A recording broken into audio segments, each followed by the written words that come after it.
also one of the things we learn about fighting Native Americans is they're not going to stand there and take a saber charge, even if you did find them in an open field. First thing they're going to do, is the first thing I would do if I saw a bunch of cavalry running at me, head for the woods. Cavalry can't keep its formation together in undergrowth. Not to mention that if you're trying to swing a saber in undergrowth like that, you end up just cutting brush instead of cutting the enemy. So Coffey's mounted rifles, even though they're carrying their sabers, and some of them carry them all the way through the campaign, really see very few opportunities to use them. Instead, what they end up using most of the time are their civilian hunting rifles.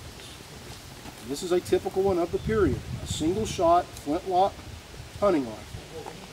Now the problem with this, and there are several, one is that you can tell by its length that you can't very well load and fire this from the back of a horse.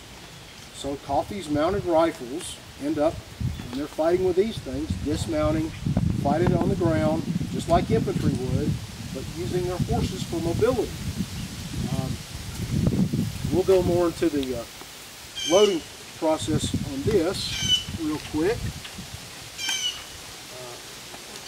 By the way, since these were civilian weapons, no two were alike. Each one was a different caliber, which would present all types of ordnance issue nightmares. But to load the weapon, and by the way, these weapons are extremely accurate, but they're also extremely slow to load.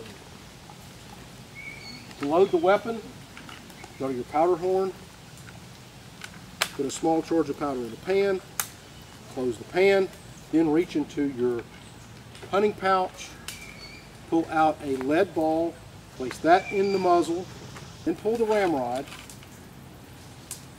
and force the whole thing down, charge of powder in the barrel and the patched ball sitting right there. Pull this back to full cock. When you pull the trigger, the hammer comes over, the piece of flint hits the steel. What happens?